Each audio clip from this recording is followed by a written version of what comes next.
What's going on? I am Anoki the One, and I'm back with another video. So I just wanted to talk to you guys about how I manifested a 40-foot tour bus with a bad drawing. It's interesting the way manifestation works because a lot of times it'll be something that you may have like a casual thought about, and then it may even be years later that something clicks and you're just like, you know what, I should do this, even though years before you already had that thought, but you may have thought it was too big for you to ever actually do. That was the situation with this bus. So after my dad died, it made me think about life seriously and take full responsibility for my life and basically become Anoki the one who has a responsibility to make a change in my life. Like, I can't make excuses. I can't blame my parents. I can't blame society. I can't blame, this, that, and the third. I am responsible for my life, ultimately. Period.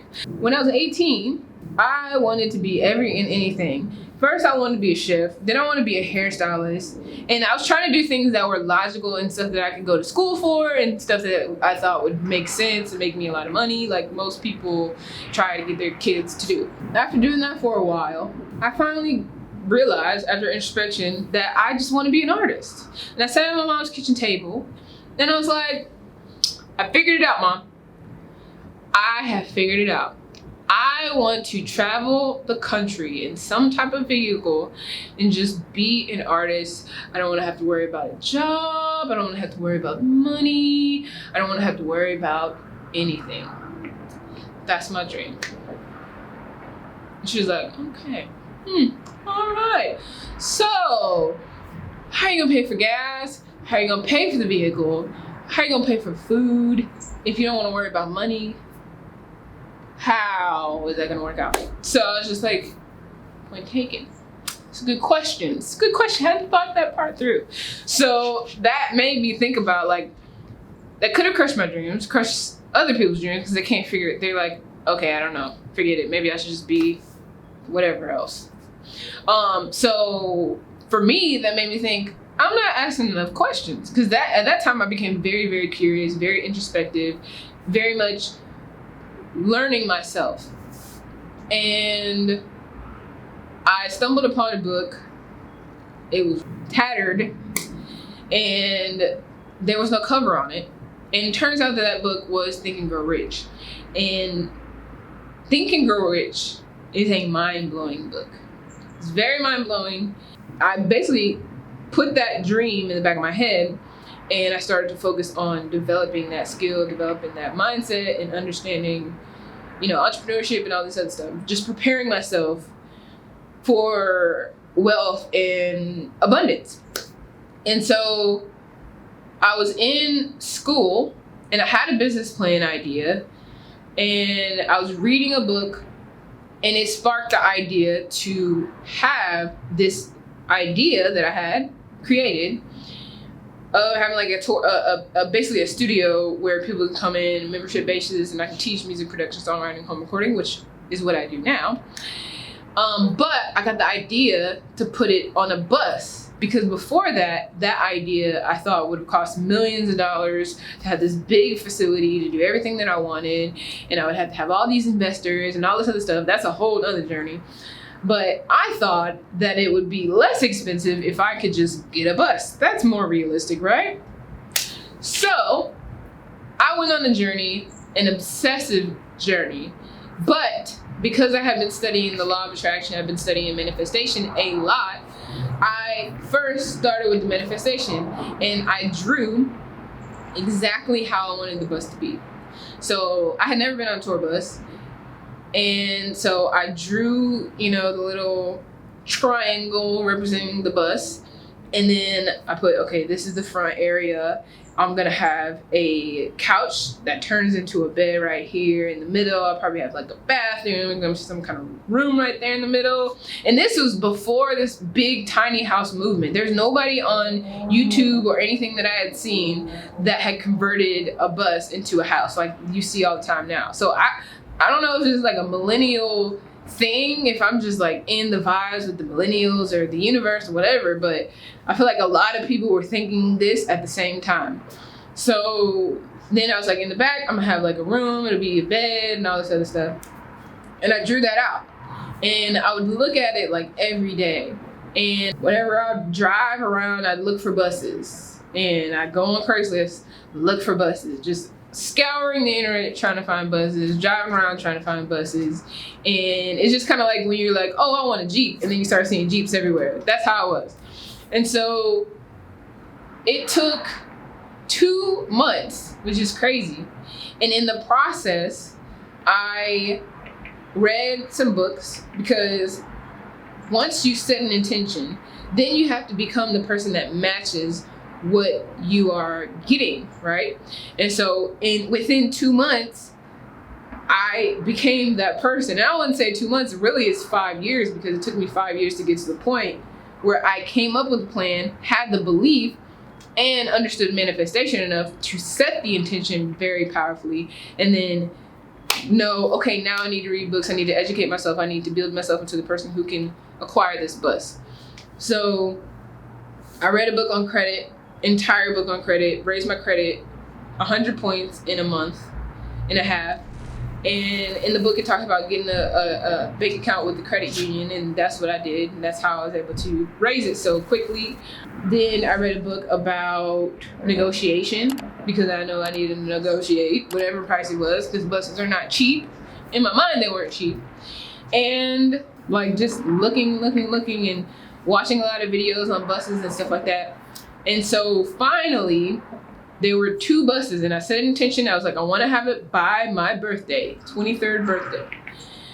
And so I settled on 2 buses. They're in the same area. I had to widen my search because there wasn't a whole lot of buses, big buses in Houston. They only had a lot of school buses, and I didn't really want a school bus. I didn't like the school buses.